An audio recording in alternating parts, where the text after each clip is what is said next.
ഞാൻ ദായം പന്ത്രണ്ടും ചെയ്യുന്നത് എൻ്റെ ഒരുപാട് കാലം സിനിമ ചെയ്യാൻ ആഗ്രഹിച്ച് എറണാകുളത്ത് നടന്നിട്ട് ഒന്നും നടക്കാതെ പോയപ്പോൾ ഞാൻ എൻ്റെ പെണ്ണുങ്ങളെ പൊന്നൊക്കെ വെച്ചിട്ടാണ് ഞാൻ പടം ചെയ്യുന്നത്. അത് എനിക്ക് സിനിമ ചെയ്തേ പറ്റുള്ളൂ എന്നുള്ള അർത്ഥത്തിൽ. അതിന് എൻ്റെ സൗഹൃദത്തിലുള്ള കുറച്ച് ആൾക്കാരൊക്കെ ഉപയോഗിക്കുന്നു, കൂട്ടുകാരൊക്കെ തന്നെ ഉപയോഗിക്കുന്നത്. അപ്പോൾ അതൊരു റോഡ് മൂവിയാണ്. അപ്പോൾ അതിനൊരു ബൈക്ക് വേണം, ഒരു കാറ് വേണം. അപ്പോൾ ബൈക്ക് നായകൻ സ്പോൺസർ ചെയ്തു. നായകൻ അബു വളയംകുളമായിരുന്നു. അബു വളയംകുളം കാസ്റ്റിംഗ് ഡയറക്ടറായിട്ടുള്ള അബു വളയംകുളം. അപ്പോൾ അവൻ്റെ ബുള്ളറ്റ് അവൻ ഉപയോഗിച്ചു. അപ്പോൾ ബാക്കിൽ ഫോളോ ചെയ്യുന്ന രൂപത്തിൽ ബാക്കിലൊരു കാറ് വേണം. അപ്പോൾ ഈ ചങ്ങായിമാരുടെ അടുത്ത് ആരും കാറില്ല. അപ്പോൾ കാറുള്ള ഒരുത്തന്നെ ഞാൻ കാസ്റ്റ് ചെയ്തു. അപ്പോൾ അവന് ലാസ്റ്റ് മിനിറ്റിൽ വരാൻ പറ്റില്ല എന്ന് പറഞ്ഞു. ഇതാകെ കുറച്ച് അത്ര അധികം പൊന്നൊന്നും ഇല്ല എൻ്റെ പെണ്ണും കൊടുത്ത്, കുറച്ചേ ഉള്ളൂ. ഹൈവേസിലുള്ള പൈസ പാടതാണ്. എനിക്ക് പടം ചെയ്യണം, അത്രേ ഉള്ളൂ.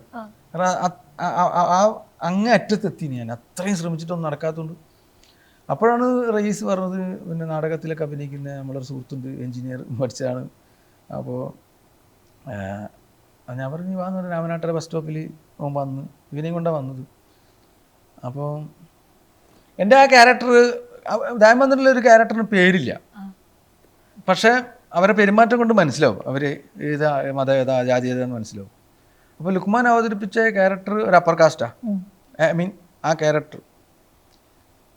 അപ്പോൾ അവനെ ഞാൻ കാസ്റ്റ് ചെയ്തത് ഏതാണ്ട് ഒരു വെളുത്ത കളറുള്ള ഒരാളായിരുന്നു. അവനാ കാറ് തരില്ല എന്ന് പറഞ്ഞത്, പകരം ലുക്മാനാണ് കൊണ്ടിരുന്നു. അപ്പോൾ ഞാനിങ്ങനെ ആലോചിച്ചപ്പോൾ കുഴപ്പമില്ല, നിറവും ജാതിയും തമ്മിൽ വലിയ ബന്ധമൊന്നുമില്ല എന്ന് വിശ്വസിക്കുന്ന ആളാണ് ഞാൻ. നിറം വേറെ ജാതി വേറെ. അങ്ങനെയാണ് ലുക്മാനെ അവൻ അഭിനയിക്കുമെന്ന് പറഞ്ഞു. അപ്പോൾ ഞാൻ പറഞ്ഞു അഭിനയിക്കാൻ കൊണ്ട് കാര്യമില്ല, കാറ് വേണം, എനിക്ക് കാറുണ്ട് എന്ന് പറഞ്ഞു. അങ്ങനെ അവൻ പറഞ്ഞത്. പിന്നീട് ഇപ്പോൾ അടുത്ത കാലത്ത് ഞാൻ അറിയുന്നത് അവനത് വാടക എടുത്താന്നൊക്കെ. ഇപ്പം അടുത്ത് എനിക്കൊന്ന് സുലേഖ മനസ്സിലായ സമയത്ത് മറ്റവന് ഇത് ഇൻ്റർവ്യൂ പറയുമ്പോഴാണ് ഞാൻ അറിയുന്നത്. എൻ്റെ ധാരണ അവൻ കാറൊക്കെ ഉള്ള വലിയ പൈസക്കാരനാണ്. അങ്ങനെയാണ് അത് ഷൂട്ട് ചെയ്തത്.